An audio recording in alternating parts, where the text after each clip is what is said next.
Mm. So, our recording got turned on. Yes, I forgot about that until somebody fine. said they didn't have video, and I was like, oh, gotta record. Sorry.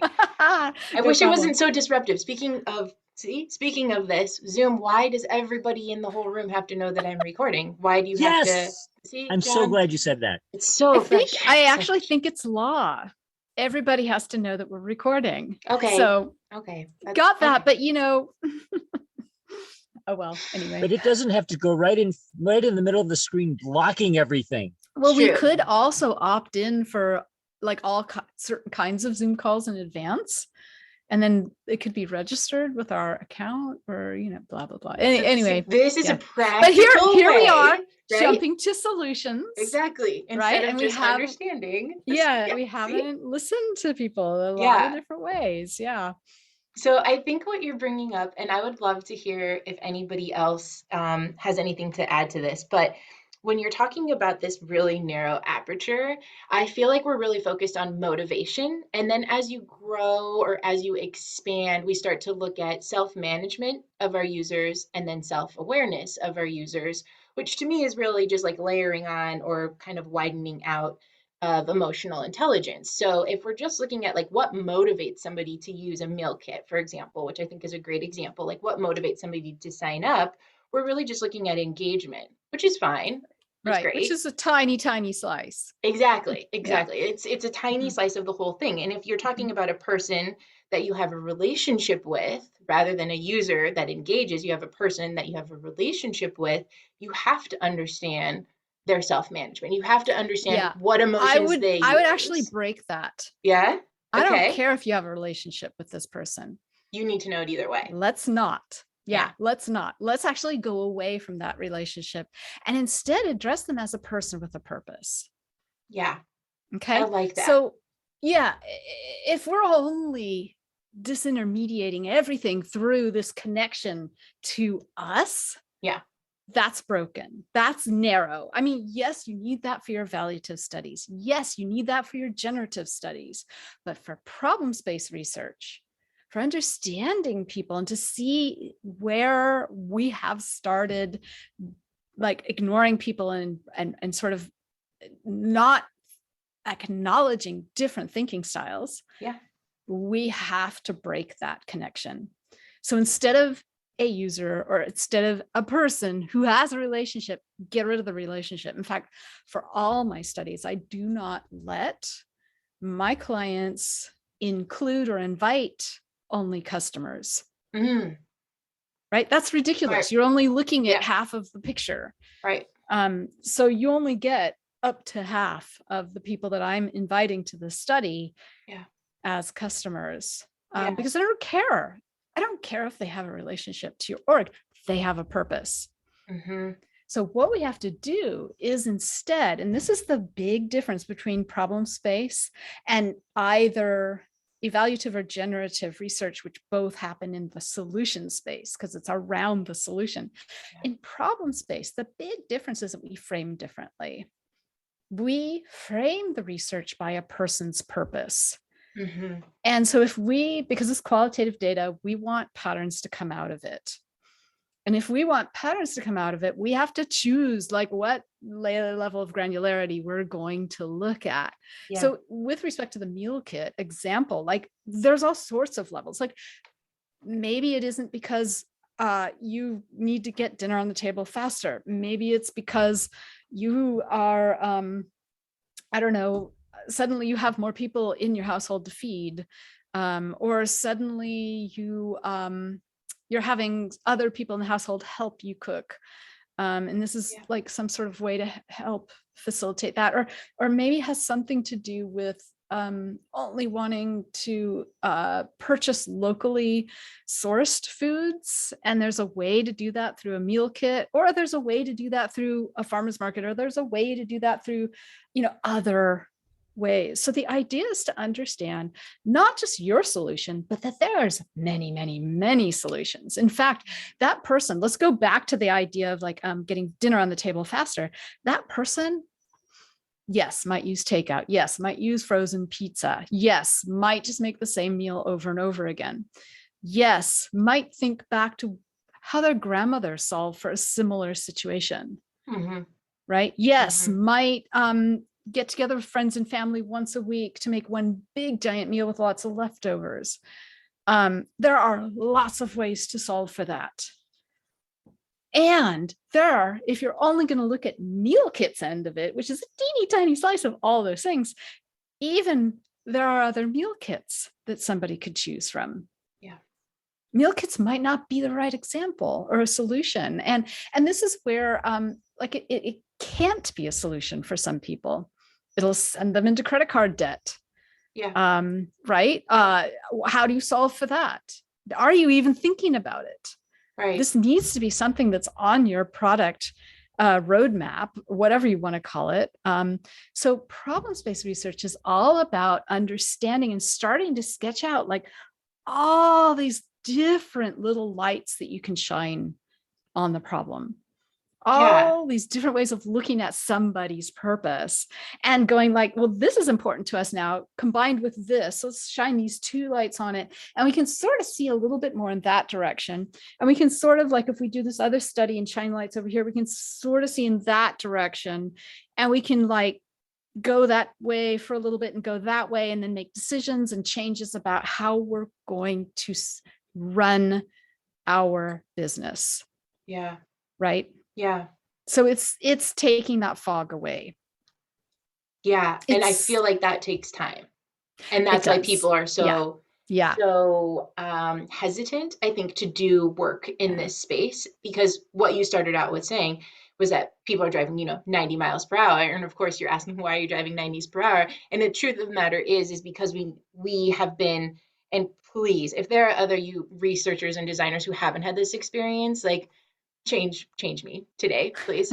But what the experience that I have had is it's been got to push out, got to push out, got to push out, like product after product after product, after service after service after service. And while you're creating one, you're already making a journey map for another. And you hope that it almost feels like you're throwing things at the wall and hoping that one or two of them stick, and hoping that the ones that did stick cost way less than the ones that didn't stick. Yeah. And right. And there's this whole other like capitalistic background behind it that makes it so it is difficult to slow down in this industry. It's infuriating because the stuff that does stick only sticks for the people who think like yourself. And so the people who don't think like yourself, or the people who, would go into credit card debt, they are constantly over and over and over again left behind. Yeah. I 100% understand that. And I love that you said earlier, we went from user to person to now I feel like we're kind of brushing up against friend, of just like you as a friend, right? I want to know all of the different solutions for you. If you are busy and you need to get like food on the table faster, I want to know like, okay, well, what have you tried? Like, oh, takeout didn't work for you because it was too expensive. That totally makes sense. Have you tried this meal kit? Have you tried that? Right? Like, have you tried these different things? I want to know all of the different ways. But if I'm in this user space of like, just give them a solution, I'm not doing my friend any favors at all. And so if I start to think about the users as friends, one, I have to slow down because I have to have more than one listening session with them, which I really want to talk about listening after this, but I have to have more than one session with them. But two, I also have to, like you said, not think about my solution for a second, right? I don't go into a friendship and, start talking to my friend and say like, oh, I've got all of these great ideas in the back of my head and I'm going to push them all on her. Like, no, that's not the kind of conversation that we're going to have. We're going to have that would not be a friend for long. It would be a terrible friend. Yeah, exactly. She would be like, I'm not calling Bre ever again unless I need like 5 different solutions. So I think that you're right, though. I think you're it's scary in this industry to one, slow down, and two, in some ways become more connected to the users, which I don't know for whatever reason. This isn't a psychoanalytic session, but we're super scared to do that. So I think it is possible and not slow down. Great. Let's hear it. I'm all ears. So your solution space and the methodologies that you follow in your solution space can still run 90 miles an hour down the highway. What I'm interested in is sketching out down that highway so that we can see through the fog. Mm-hmm. Let's not drive 90 miles an hour down the highway in the fog. If you want to drive 90 miles an hour, if you think that that's the only thing keeping yourself ahead of the competition, drive 90 miles an hour. But you know what? If you are up against competition who are sketching out what's behind the fog, they're going to come out with such better solutions that people are going to go away from you. They're going to leave you because you're just throwing things at the wall and it doesn't work for you. And you're going to go to the person who's actually listened to you. Yeah. Right? Yeah. Easy as that. So sure, drive 90 miles an hour, but also once a year, do a longer breath. Take a longer time to start sketching out the problem space. Yeah. Okay. I love that. Mm-hmm. Yeah, it is not. People ask me all the time, well, how does it fit into the agile, blah, blah, blah, whatever. And I'm like, it doesn't. Well, how does it fit? How do you make it fit? I'm like, well, it won't. But how do you make it fit? I'm like, it doesn't. Right. Do you not understand? It doesn't. It is separate. It is not a part of that rhythm. That's interesting. And I want to bring, if it's okay, I'd love to bring Jennifer into the conversation because she brought up a great point in the chat, given what you just said, which is that sometimes this type of research is happening at the same time. Like it's happening right at the same time. And yet I hear you say it's separate in some ways. So it's separate. It's happening at the same time and it's completely separate. It is a completely different mindset. Yeah. Yeah. So I've got a team that I'm working with right now who are working on evaluative stuff at the same time as doing some of this research. They're doing this research to create thinking styles of the people who are employees with their giant corporation. Interesting. So that they can support them better because they have a purpose. This human resources team is all like, holy crap, everybody's abandoning ship. Yeah. How do we keep employees engaged and interested in staying, right? So they have a purpose. That's not the employee's purpose. Yeah. What's the employee's purpose that we can study?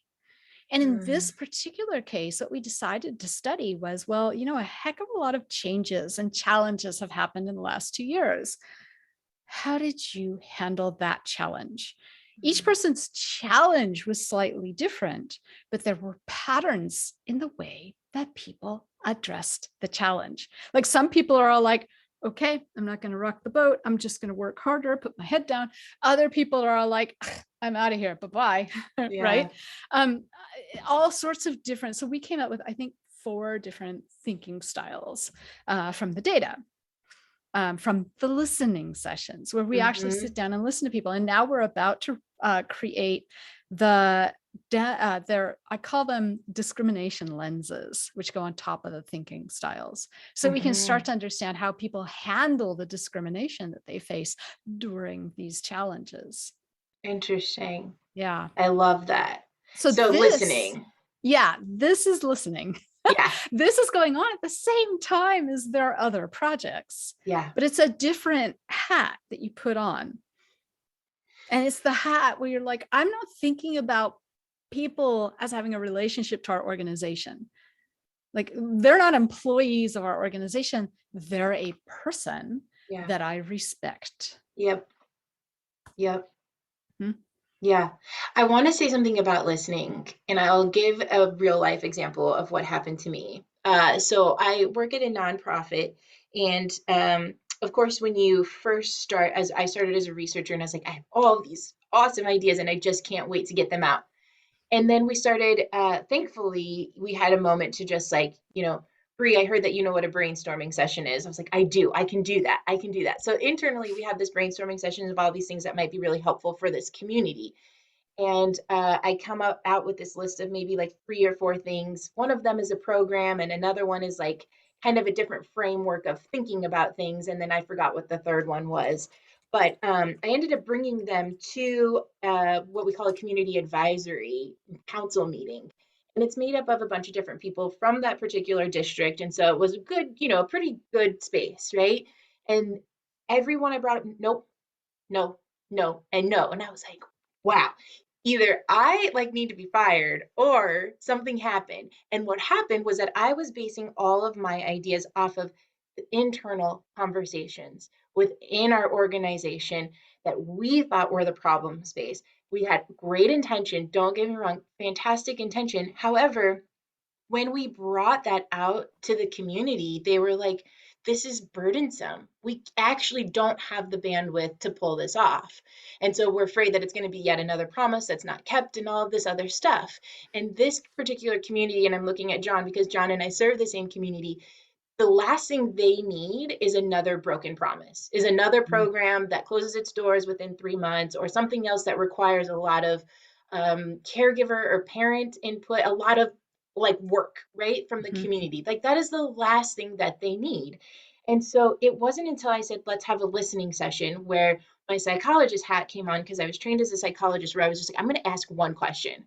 That they're like, where's the agenda? Where's your list of questions? It's like, I don't have one. I don't have the list. This isn't an in-depth interview. This is, I have one question and I'm going to start there and see what happens. And we actually ended up doing them on a quarterly basis.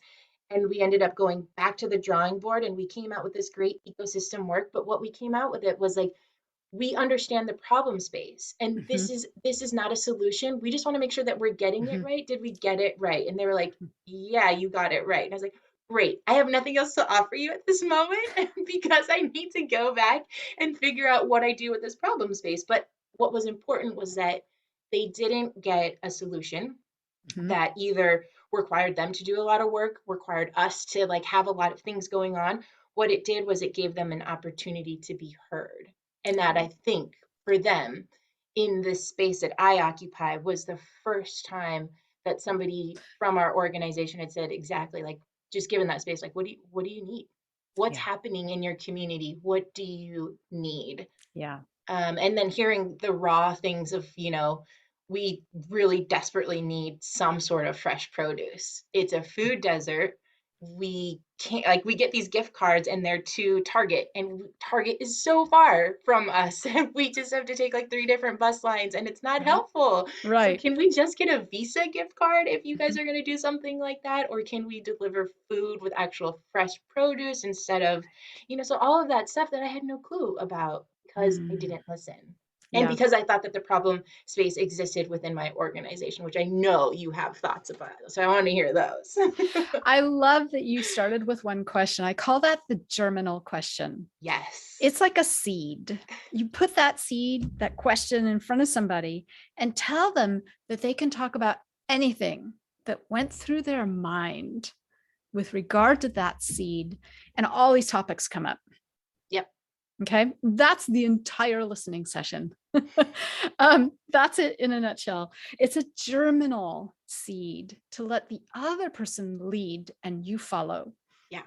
And the other person gets to bring up the things that happened for them, the things that went through their mind. What I do is, so let me talk a little bit about how I want to get to depth with somebody. I want to understand their inner cognition, their inner thinking, their emotional reactions, and their guiding principles. And in inner thinking, a part of it is their motivation, but a part of it is also like they're vacillating about something or putting something off or all that sort of stuff. It's all that inner thinking. It's not just like, oh, what motivates them. So it's all of that. But that inner cognition is at their core. Okay, it's at the core of each one of these topics that they might bring up with regard to being like living in this place where I can't access good food. Right. Okay, and my purpose is not to access good food because that is a solution. Right. What is my purpose? There might be a purpose of like, I need my children to be healthier. And part of that is to have access to fresh produce. Or I need my parents to be healthier because one of them has cancer. Or maybe it isn't about health, but it's about taste, or it's about like being able to make dishes that I used to make with my grandmother from her garden. Yep. Right. There's a lot of different purposes. And so what we want to do is we want to get to that inner cognition about whatever the purpose is and ask everybody about that same purpose. So we're inviting people who have that purpose so that we can see patterns across that particular purpose. So let's say it's, I want to make the things that my grandmother used to make from fresh produce in her garden. And maybe there's a couple of different reasons for it that we can select for. But the idea is to recreate that thing. Yeah. Now, what's interesting is that when you ask somebody to get to their inner cognition, generally, if you just ask like up front, they're going to sort of explain to you what happened. They're going to explain, they're going to describe, they're going to set the scene. They're going to maybe offer you opinions and preferences about what they like to cook with their grandmother. Yeah. But they're not going to get to that inner cognition. They're not going to get to like what actually went through their mind, what went through their heart, how they made decisions. So to do that, we actually have to sort of dig in. And I'm using this new, we'll see, I'm going to test it out here. I'm using this new analogy. You know that candy that has lots of layers to it? It's spherical and you suck on it and you get down to a different layer. Some people like call it a gobstopper. A gobstopper or a jawbreaker or whatever. Yeah. There's lots and lots and lots of candy in each person's head about that particular purpose. Okay. On the outer part, that's the explanations, the scene setting, that's the opinions and preferences. And that's what we normally exchange with one another.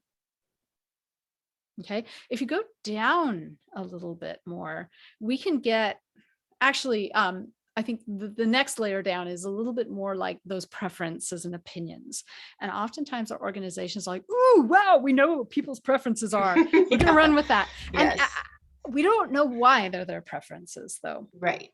Okay. So if we get underneath that, we get a little bit to like generalizing about like why this preference, happens in all these cases. But if we can tie it to a particular place in time, like that day when you were, trying to reproduce grandmother's flatbreads that were stuffed with spinach and such, the spinach that you got was like so ridiculous that it didn't even, puff up and make a filling. And so what went through your mind then? He totally failed. They totally messed up grandma's. Not only, recipe. Exactly. So there's some emotion. Yeah. What else went through your mind, right? Yeah. Right. Frustration, anger that I can't get the right stuff. Yeah. Thoughts about like, well, how could I get this? Who, is there a way, like maybe I could grow the damn spinach. Right. But you're like, well, how am I going to have time to grow the damn spinach when I'm on 3 buses just to get to my 2 jobs? Yep. Right. Right. So what else goes through your mind? There's a million thoughts going through your mind there. There's a million emotions going through your mind right there. Let's go to another moment in time. Maybe it wasn't the flatbread, but you were over at a friend's house and they were cooking something and you're like, oh, I see how you did that. Like if you did the frozen spinach, but you did this with it first, it turns out a little bit better, right? Oh, okay. All right. So maybe, there's all this thinking. Yeah. Okay.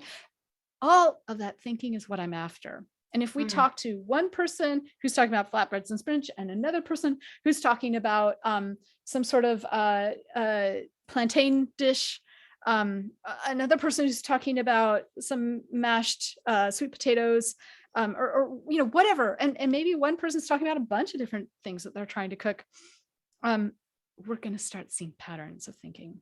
We're going to start seeing patterns of solving this, of workarounds, of like frustration, of inspiration, of talking to one another about it. We're going to see patterns of how people solve for it. Right. Yeah. Okay? And when we see those patterns, that's us taking the fog away from this road. Okay. Yeah. I can see it. Yeah. So that inner bit, those thoughts, the emotions, the decision-making process, the guiding principles that we use in our decision-making process, that's the gold at the center. Yeah. So if in our listening session with one person, we can't get down to that gold, we're not quite getting what we need. Right. Exactly. Yeah. Yeah. And someone asked in the chat a really good question, which is it similar to reflective listening?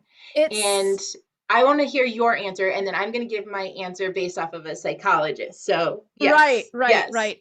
So I part of the way that I conduct a listening session is, well, first of all, it's to follow. But I do micro reflection. I don't reflect. I don't do complex reflection.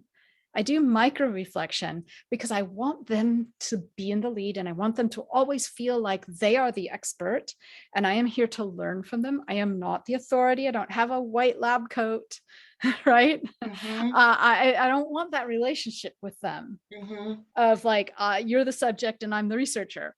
I want to learn from them. So I'm encouraging them always to be in charge of this thing. And as they get familiar with how receptive I am to what they have to say and how I keep asking them questions about, well, what went through your mind that hour, that day, right? Yeah. And the next day that you did that, they start taking it over. And at that point, when we get to something and I'm like, oh, there's probably some, like, that's like a little opinion-y or something, but I could sort of micro reflect. I could sort of say, because, or I could say the mush that came out, right? Is this like a little bit of their words? I call it a micro reflection. And then they'll like fill it in if there's something to fill in. If there's nothing to fill in, they won't, and they'll bring up another topic, right? Right. Yeah. So your answer on reflective. Yeah. So reflective listening from a framework or a technique within psychology or psychoanalysis is always has this kind of underlining goal that we want our client to, that we typically would want the client to get to, but we just hear them and then we reflect back what we hear, which is great. And that's great. And it continues to facilitate a listening session. But what's missing in the reflective listening is digging a little bit deeper, which Indi has touched on beautifully, which is that interviewing part of like, well, what about when you were hungry? Or what about when you were late? Or what about when you were early? Or what about when you were anxious? What Only about if when you're only if they right? brought early or late Right, or anxious up. Yeah. exactly. You don't Any get to need introduce state. yeah, exactly. Any Exactly. need You got state it. that they bring up Yeah. will be, you run with, right? Yeah. You whatever need state, but typically people bring up need states because we are humans and we will typically say, when I had like flight anxiety and I got an Uber, I could tell that there were like 5 different, Ubers that popped up right away. That helped my anxiety. That was my anxiety with the need state of needing to kind of conquer my travel anxiety. And it was great that there were 5 Ubers right there. And whew, I feel much better. So that example though, that example is specifically evaluative research. sure. Yeah. Yeah. Which is different. Yeah, which is different. You frame it differently. You can still do listening though. You can totally do listening. You still want patterns to come up, but you frame it differently. Absolutely. Yeah.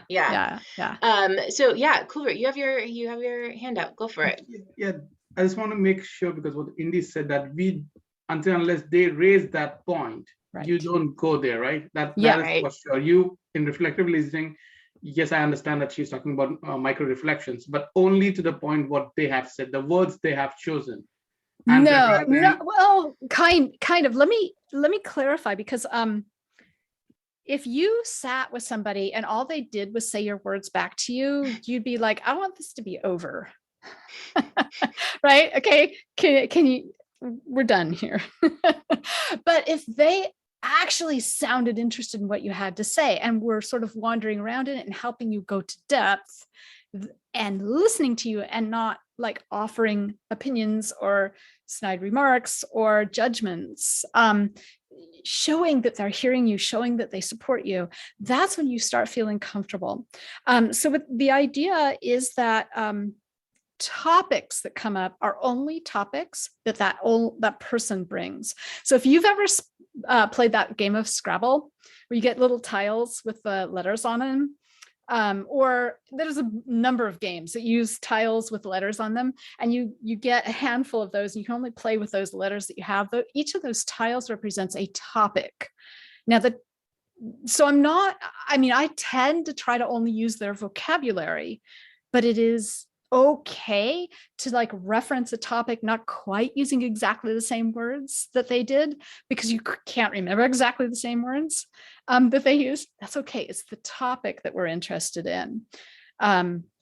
So if I can't remember that the person was talking about plantains being like mashed and stewed, and I'm like, you were cooking them, right? I could say cooking instead of mashed and stewed. So that's okay.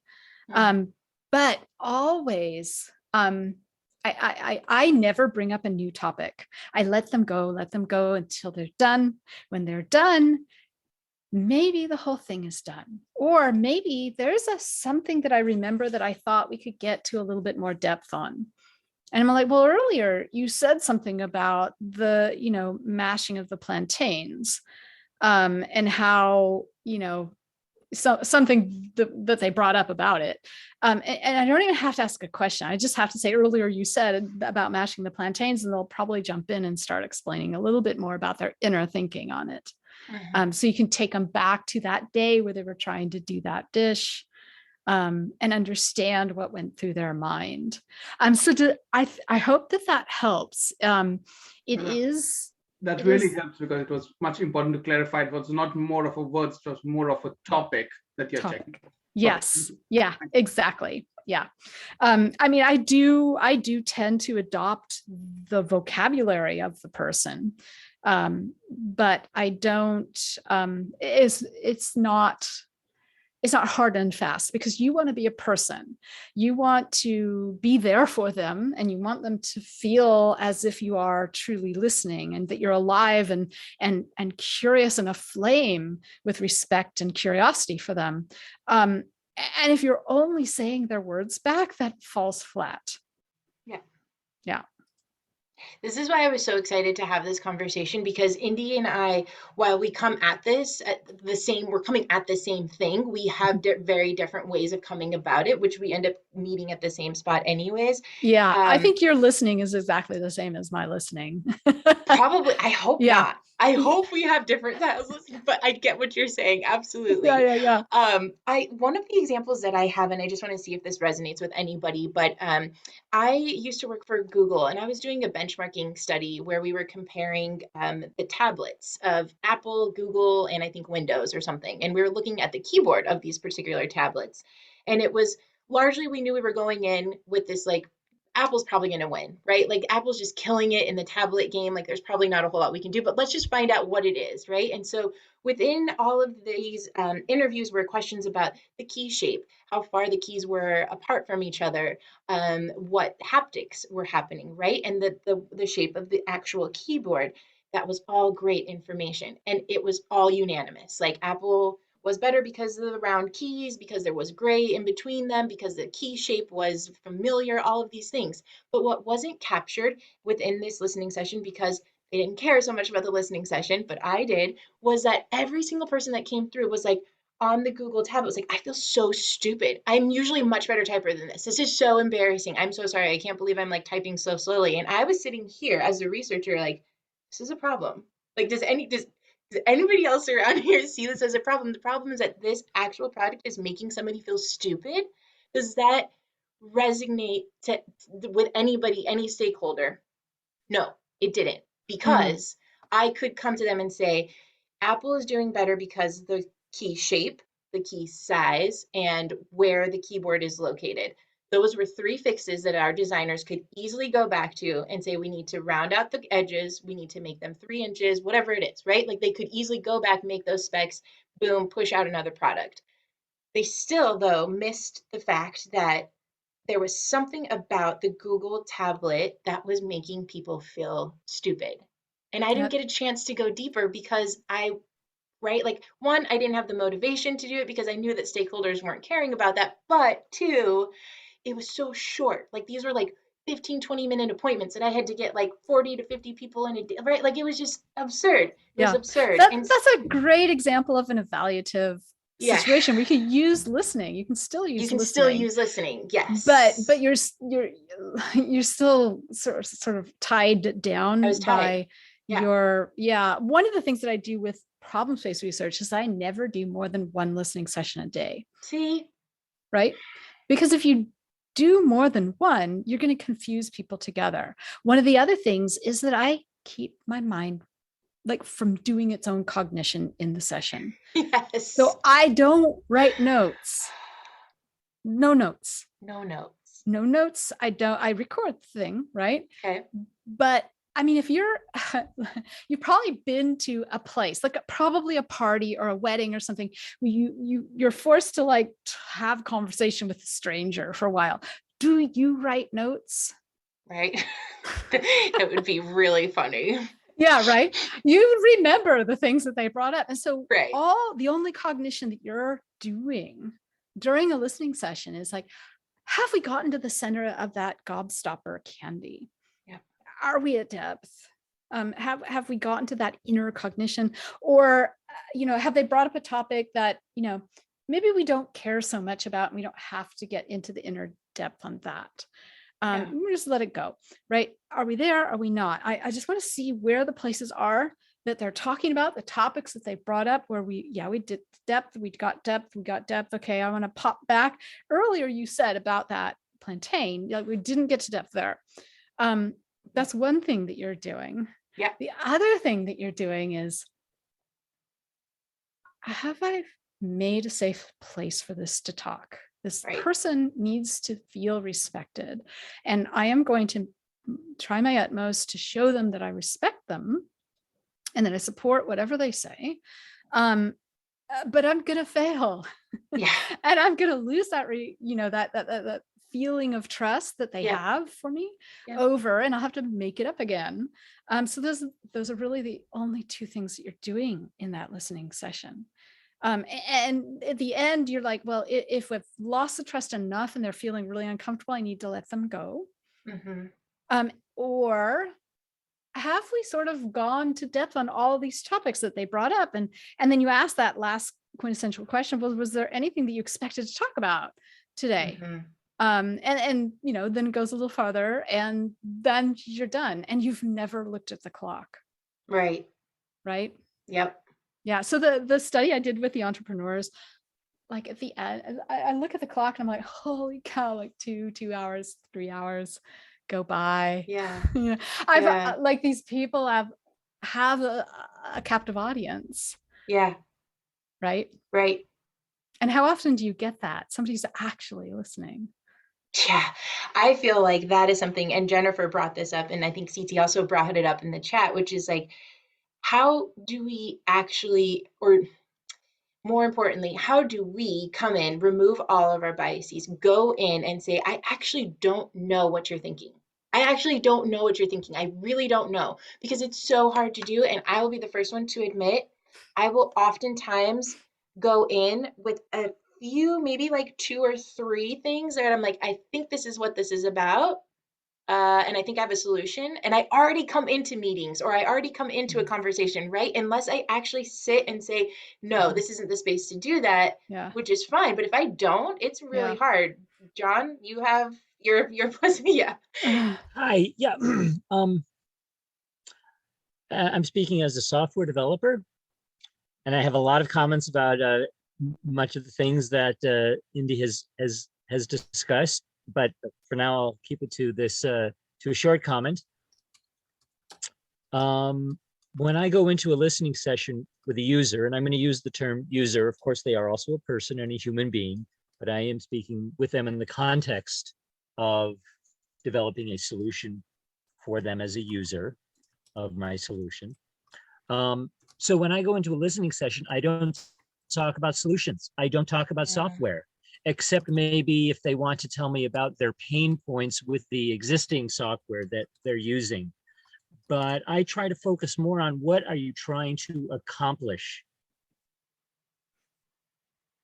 Yeah, accomplish, I think, is a really important part, because it takes away the idea of like, what are you trying to solve? And I think that's important too. And the accomplishment, it can be tied to the purpose too, right? And Indi, you put in some great things, and thanks for putting them in the chat, but speak to them, go for it. Well, to John's point, you can use the word accomplish, you can use the word address, you can use the word do, you can use the word procrastinate, you can use the word make progress on, put off, whatever word it is. But the idea is that there's a thing up there that's bigger than like sign up for the meal kit. Right? Yeah. What is that? Yeah. And you need to pick one of those for everybody in a study. Otherwise, you're not going to get patterns. So, John, like when you speak to somebody, yes, you might want to speak to them about the software, but generally what I do is I try to divide those. And I'm going to say, hey, for this study that we're doing, I'm not interested. I don't even tell you who I'm working for. I don't tell you what solution I represent. I'm just interested in that purpose you're trying to do. Sometimes though, there was one where we were doing it for somebody who made this big equipment, and half the people were customers. And so that person comes in like, I got to complain about this interface and that interface, the way this equipment works, blah, blah, blah. And I'm like, okay, that's fine. Let's get it off your chest, right? Yeah. Okay, now that bigger purpose that you're trying to accomplish using that machine, right? But that machine aside, you're using other tools too to do it. What's gone through your mind? What went through your mind the last time you were trying to accomplish that purpose? And that just, I want us to be really aware of when we're doing evaluative, when we're doing generative, and when we're doing problem space, because messing them all up together is not helpful. Yeah. So talk us through that. How do we know that we're keeping them apart, and how do we know that we're meshing them all together? Well, okay, so definitions help. Generative research is helping us make ideas. Okay.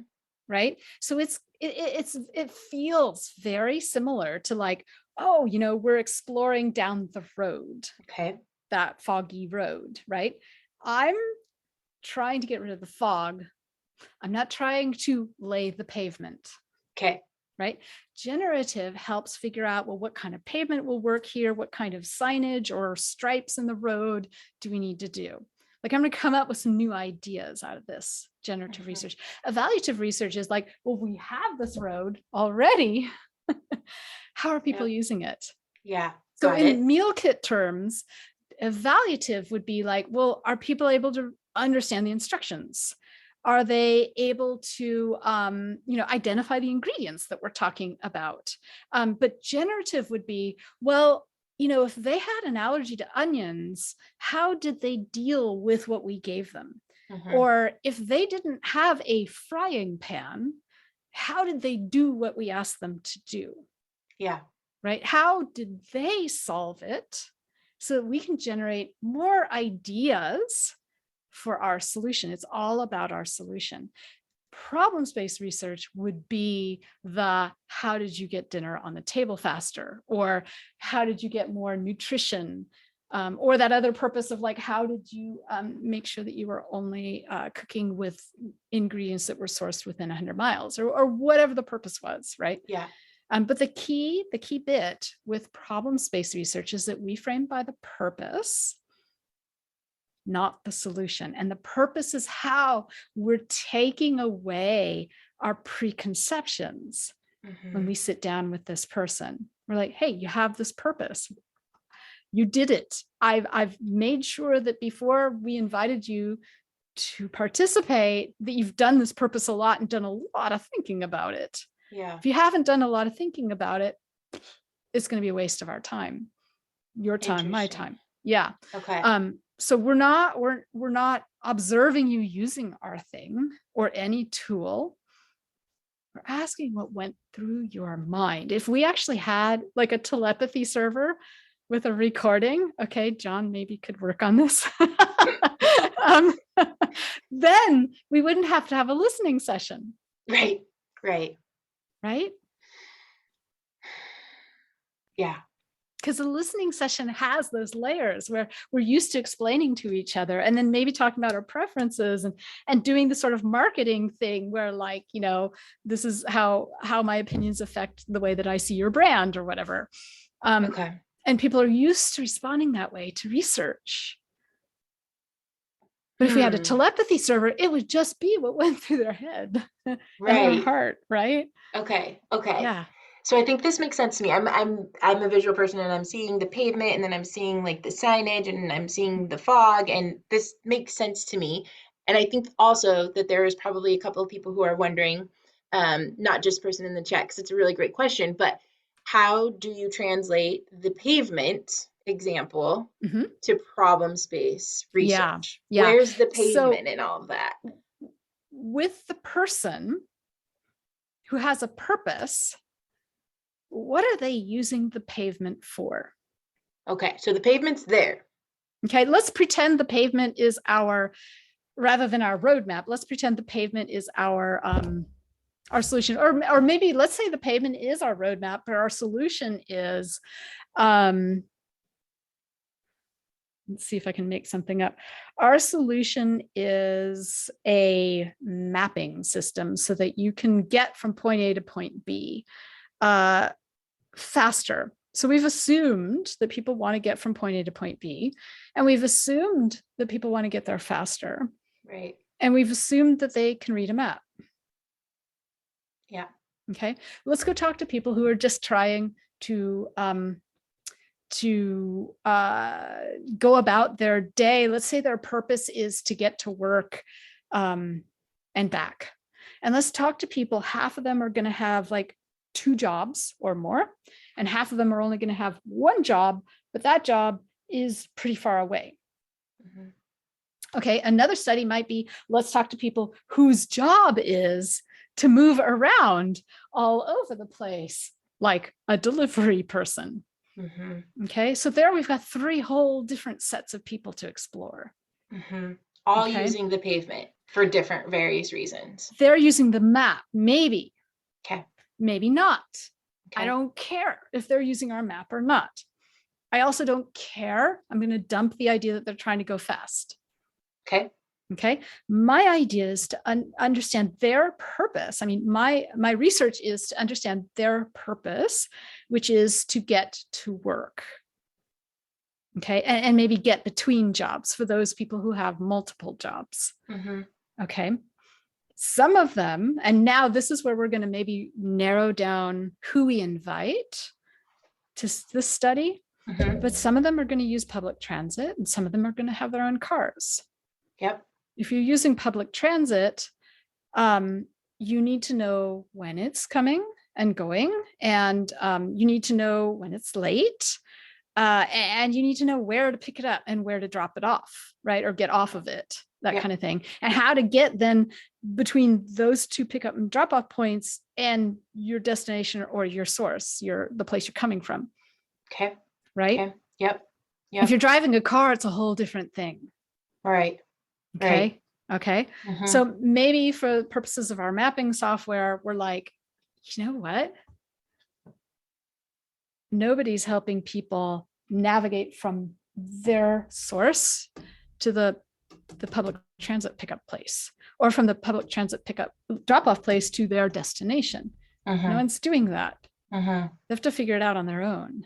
Right? It might be trial and error. And so, you're going to your job. It's the first day on the job, and you're walking there from the bus stop, and you find yourself in the middle of this kind of scary neighborhood, right? Maybe something happens. Maybe people yell at you. Yeah. Or maybe it's a really busy street that you cannot cross. Yes. You have to go like 5 blocks that way to find a pedestrian under, whatever. Who's helping with that? Right. Yeah. Could we help with that? Could we find out about that and help with that? So that's that's like a way out example. Generally, probably you would only be looking at people who have a car and they're using a map and they know how to read a map, but maybe people who have cars can't read a map while they're driving. There are a lot of people who have glasses who need the glasses to drive, but can't see what's in the map. Right. Using their glasses to drive, right? That has not been solved yet. Right. Right. Okay. Yeah. And before we take this to the design side of the thing, I want to bring up that there was a really great question, which is, how do you get all of the purposes, right? Like how many do we need? Which I think is a really How great many question. do you need? Yeah, right? exactly. It is an ongoing thing. So I think of this, I put all this data into something called an opportunity map, which lasts for decades. So I think of this as, and it can also be a repository, a visual repository. I think of this as a thing that our organization will pursue forever. Over time. Yeah. Okay. Yeah. There's something that we're interested in right now. Maybe after the George Floyd killing, we were very interested in, making sure that we appear to embrace Black Lives Matter. So how are we going to do that? That's what we're interested in right now. How does this apply to people's purposes? A lot of the time it didn't. And that's where you get this sort of like coat of like, oh yeah, we're diverse and inclusive, right? So this is your organization always having something on its mind and prioritizing that and connecting what you're doing as research to what your organization is interested in knowing more about. Which can be hard if you are not in a very organized organization. Yeah, right? And it can be hard if you don't have relationships with the people who are making those decisions. Yeah. So I think that's one huge thing Erica Hall is actually talking about as well, that we as software engineers, as researchers, as product owners, even, we're failing at going out and week over week, month over month, feeding and building and developing rapport and building relationships with those people. Yeah. And sometimes I think that failure is not always because of our lack of interest or motivation. I think sometimes it really does come from an upper management. That's not where your time needs to be allocated, right? We already did that. Right. Yeah. We already did that, right? Yeah. And, but everybody has to eat lunch. Yeah. No, it's true. So I want to go back to something real quick, and then I want to just take the rest of the time to just for open dialogue, anybody to say something. But we go through the research of saying like, okay, we have somebody who has 2 jobs and they're going to be potentially using our map. Doesn't really matter, but that's the purpose. For me, when I hear the research, because I have 2 brains, one is my research brain and one is my design brain, and they so happen to just live in the same skull, which is very convenient and not convenient at the same time. But the designer part of my brain is like, what's missing from all of these map apps is the ability to put in 2 work offices, 2 work addresses, or 2 home addresses, right? It's just home, and you put in your address of whatever home is or whatever work is, and that's it. But what if I have another job? Can I add like job number 2? Oh no, you have to add it to your favorites, but it's not my favorite. That is not my favorite place to go, right? My favorites are my most used, which I think obviously needs to be renamed to most used instead of favorites. But my point is that we're solving, right? Yeah. And I think that too is missing because research is one group and design is another group. And sometimes they talk, sometimes they do speak the same language for the most part, but at the same time, so much gets lost in what happened in the listening session to how that becomes an actual thing in your product or service. And I think that's sad. This is why I think if we as organizations, as teams within organizations, and I've seen this starting to happen within civic design, as we start to think of people as people with purposes, and we think of the way that we're solving for purposes, not for processes, and not linked to the solution that we already have there. Mm-hmm. Also, this idea of thinking styles is very helpful because it helps us say, well, gosh, who knew we had 4 different ways of reacting to a challenge with our employees. For the next 2 years, we're going to focus on one of them. Right. But we know the other 3 are out there. Yeah. I think that's the important part too, is this idea of a parking lot. But making sure that you come back to the parking lot, because I've been in far too many meetings where that parking lot is brought up and it's brought up only to the place of like that's where that's the abyss, and it becomes an abyss. And then unless you own your own company where you can create, you know, some sort of visual or something, whatever, where you're like, that's the parking lot, that's the place where the ideas go that haven't quite been. That's where I think tying this to the idea of over time watching how, like, if we're harming people and we listened to them and understood that a little bit and rolled something out that helped that particular thinking style and that particular part of their approach to a purpose, it gets better. And then the next quarter it got better, and the next quarter it gets better. And as we're seeing that rise up, we're like, hey, let's do it for the other one. Yeah. Right? Yeah. Okay. Yeah. So that's the link back to the parking lot. Okay. Okay. I think if we're watching, so product owners love to see progress. Yes. But they're only seeing progress tied to things like that capitalism likes, like, oh, are we getting more engagement? Yep. They're only seeing progress with like, oh, we're getting fewer people leaving. We're getting more NPS numbers or whatever, right? They're lousy metrics. Yeah. Terrible. Okay. Metrics. They're horrible metrics. We all agree. So instead, if we can replace them with the metrics about like, hey, we're harming this person less, we're helping them more, we're supporting them more. But it's not just like this person, there's like the other three thinking styles. And we're also going to start lifting this one up. Yeah. Or there's the other, like, we're only focused on this part of their approach to the purpose. Let's also start lifting them up in this other part of the approach to the purpose, like the people who are having one job versus two jobs. Yeah. Okay. It's like a big grid. We've got a grid here. We don't know exactly, you know, we know that it's there. We haven't solved it. We have this huge grid and we're like, let's go there next. Let's go there next. Oh, whoops, something else happened in the world. Let's focus on this. Yeah. Right? Yeah. So we've got it laid out. We've got it ready. We've got knowledge ready. Yeah. I like that idea. Yeah. So what's on your guys' mind? People are dropping stuff in the chat, which is really great. But if you want to come off mute, you've got some stuff to say or questions, go for it. And if not, I'll just keep reading from the chat. So awesome. And shout out to Sherry and Jennifer, who have both been through my whole program. I love it. Super fans. Yay! I know, John, right? I love that you're raising a real hand and not a virtual hand. I know, really me too. Awesome. Teacher. Yes, you're next. I couldn't find the virtual hand. Who needs a virtual hand? Speaking of user and you don't need a virtual hand. It's much better. I want to make a comment about what's that? Yeah, I like the regular. I want to make a comment about listening. I like it too. So listening strategies. There is one thing that I discourage my users, for lack of a better term, discourage them from talking about during a listening session, particularly initial listening sessions, when the user tries to advise me about how the software should be built.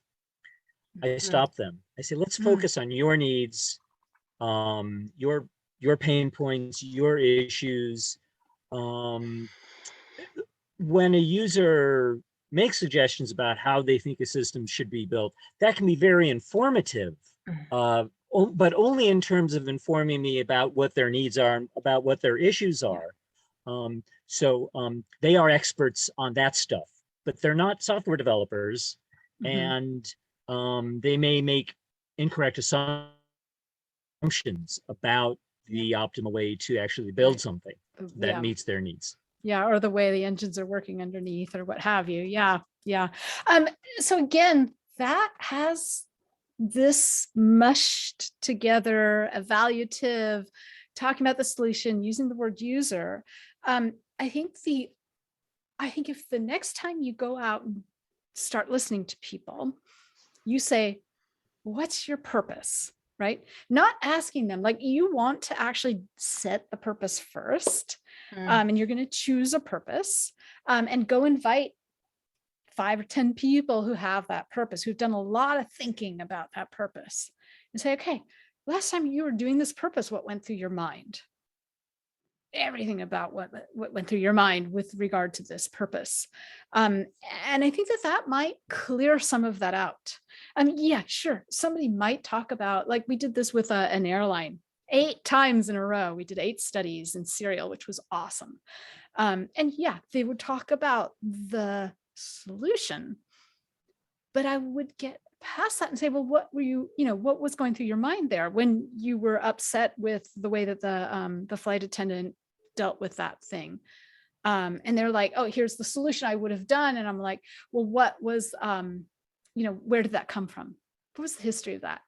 Well, it turns out the history was actually back in kindergarten, but the kindergarten teacher, right? And the way that they were taught how to, treat fellow classmates or something. So where did that come from? I want to know where it came from. Okay, so it's fine if this kind of thing comes up. It'll be less likely to come up if you ask them about their purpose. But in the case of the airline, we had to ask them about using an airline. We were asking them, like, what goes through your mind as you tried to get to the gate on time? Okay, so that's their purpose. I'm trying to get on the gate. I'm trying to get on the plane on time before it leaves. That kind of thing. So yeah. That might help. That kind of a thing. All right, Colbert, you're up. What's going on? Yeah, there was, when you said designing for basically purpose rather than the need, is it something very similar to the idea of designing for output versus designing for outcome versus output, or it's different? I don't know. I really don't care what nouns we use. I truly don't care. In a sense, like what I'm asking is, are you asking to design for much more behavioral approach rather than a fixed outcome approach? That is what the purpose would resemble, or it's different? I just want to clarify. Okay, so I'm not designing. I'm not solving. I'm not even in the solution space. What I'm interested in is understanding. And when I understand, what I'm interested in is getting this grid up and running. Like, these are these thinking styles. This is that part of their purpose. This is the kind of thinking, the patterns that are going on there. This is what appears in the opportunity map. Underneath it, we're looking then at our purpose, our solution, and we're saying, oh, wow, our solution works really well for this thinking style in this tower, but for nobody in that tower. Right? It's like, anyway, so the idea is that when we decide to work on that grid, we've got some knowledge about it. We've got maybe 2 thinking styles that are doing that kind of thing, but they're approaching it differently. And what we're then going to do is come up with 2 different solutions. One that supports one approach and the other that supports the other approach. You might have the same back end. This might be like a front end, 2 different solutions, or it might be the way that you roll a service out and different departments that handle it, right? But you're going to have different ways of matching and supporting a person whose thinking is different enough. Is that output based? I have no idea. Is it behavioral based? I have no idea. What I'm trying to do is match somebody's thinking style, trying to match what's going on in the inner cognition.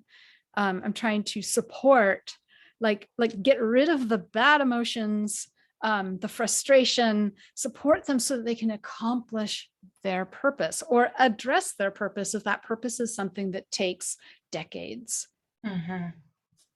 Yeah, and I, again, coming from that research part of my brain over to the design part of my brain, Colbert, yes, I would say you are designing for outcome, because the mini outputs are those little banks of knowledge that you have. And that's where I see that research and design really can overlap in a really beautiful way. Not that research has to happen first and then design can happen, but they can actually overlap in that really neat space of when you are gathering all of the different knowledges from all of the different towers, as Indi is saying, then you can start to design for the outcome of wherever the the most like knowledge that you have that's kind of that seems the most appropriate, because obviously this is a financial decision too, right? You're not just like, okay, if we see that this is going to solve a problem, let's do it, right? There's obviously going to be some finances that come into the picture. And so the point is to, once you have those outputs, because part of your design is the research that you've done, like that is all part of the thing, even though we're seeing them as two different teams, it's really part of the entire cycle. And so the outputs along your design phase are that you have these repository of knowledge of certain purposes, but you design for the overall outcome of whatever the purpose is that you identify. And I just realized that Alexandra is here too, and she was also my course. Hi, shout out. The other thing that I want to say is that this might help is that we are the purpose that somebody's trying to accomplish can be accomplished using a lot of different tools. And we want to encourage them to use a lot of different tools. And so if we think of it as if we've got this grid, right, we're going to choose what's important to us now. So if each item, each cell in this grid is like a sandbox, and we put into that sandbox knowledge. So if we start, instead of using the word research, we start using the word knowledge. That I think might help, because that also helps us understand the difference between evaluative, generative, and problem space. Each of those develops or puts into the world a different type of knowledge. And so far, all of the knowledge that we're putting into the world has only to do with our solution. It is tied directly to our solution, and we only talk to people who we call users. If we think of that, now that is actually knowledge. It's knowledge that helps us fix something that maybe doesn't work for somebody. It's knowledge that helps us make new ideas. That's evaluative and generative. That's definitions of it. So if we call both of those of knowledge, like in that grid, if that cell is a sandbox, what toys we're going to put into the sandbox are all the different knowledges that we have. And we're going to play with that knowledge. And we're going to build roads and hills and whatever, whatever you do in a sandbox, you're playing with the knowledge. We're playing with the toys that we put in there. We can always put more toys in. We can throw some toys out that are old. Like a lot of evaluative knowledge gets old, right? And it's no longer valid. So we'll throw some toys out, we'll bring new toys in, and we're playing with it. We're making things. And the thing that we're making right now in that particular sandbox might be for one thinking style, or we might make two different things for two different thinking styles, or we might make one thing for two different thinking styles because their approach is similar enough. So that may be, I don't know, I think the idea of stopping thinking of it as research and a research versus design. Research and design are in my skull. It's like knowledge. It's knowledge. Yeah. And what am I playing with when I'm designing? And oftentimes what we are playing with is our own experience, our own lived experience and the lived experience of people on our team. And we're not playing with any knowledge outside of our team. Right. Not always. There are a lot of companies out there that do a great job with this. At getting outsiders. Yeah, exactly. But if we think of it all as just knowledge, that's going to maybe help. It's a little sandbox. This is the sandbox. That's one cell in this whole grid that we sort of sketched out that we're interested in this year. Okay, let's play in it. I'm done with that. Oh no, an emergency came along. We're interested in a different cell. Play in it. Done. Right? Yeah. That's really a strategy, I think a long-term strategy for UX researchers and designers, especially in a senior or director role, when you are responsible for the strategy of, let's say, an entire year of UX. It can be really daunting to figure out, like, you have, because you in your head, you do have this entire grid and you have to, say, we're going to focus on this grid and here's why. It can be really hard to make that case. And so I hope that people feel more confident, and I would encourage you to talk to Indi, to talk to me, and to really understand, like, how can I make this case for like a year-long strategy? Like, how can I do this, right? Indi and I have templates to send off to your boss. I'm just kidding. But it is true. It is really difficult to make that case sometimes when you're responsible for the entire year, the strategy for the entire year, that you're just going to focus on one cell when they're like, but wait, I thought we had an entire grid. What's happening? And so you have to really have that conversation, right? That's why I predicate the grid on a people's purpose, not on the product. Yeah. Okay. If we're making the wrong product and our competitor is making a better product, then that's the end of us as an org. And I don't want that to happen. Right. Yeah, exactly. Yeah.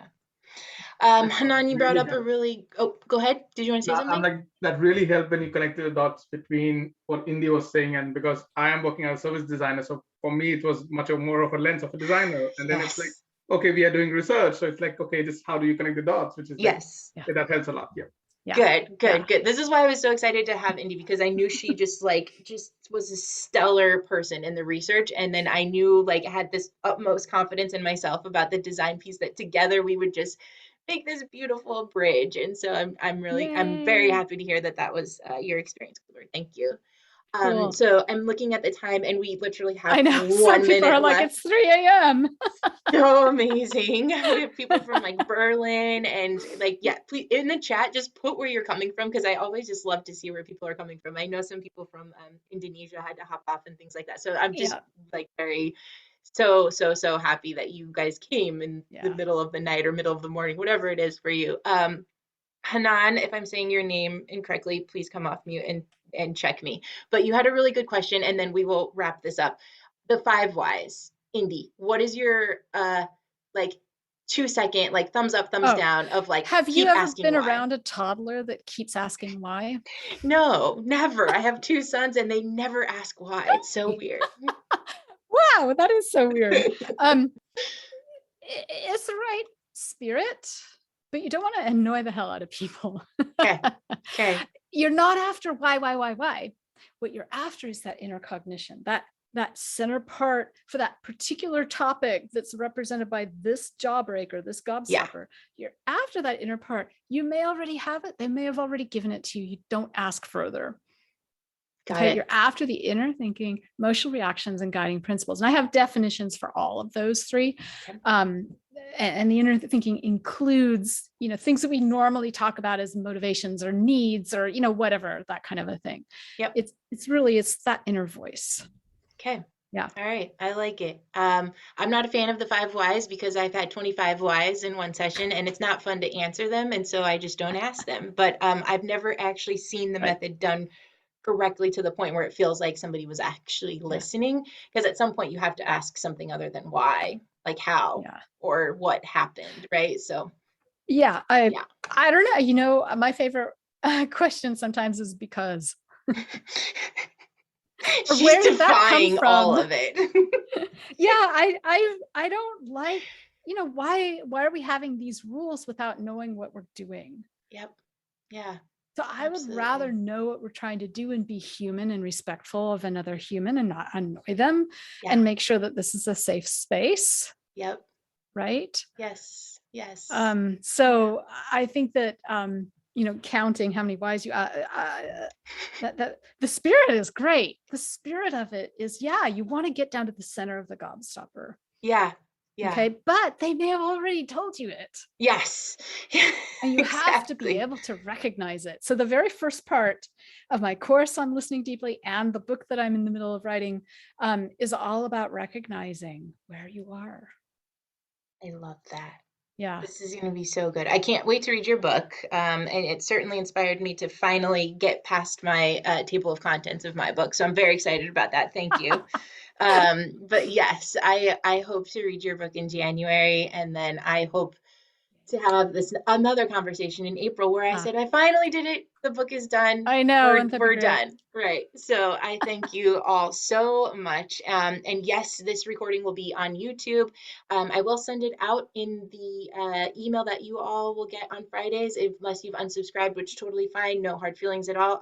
I'll put it up probably on LinkedIn, but it will be on the Dr. G YouTube channel.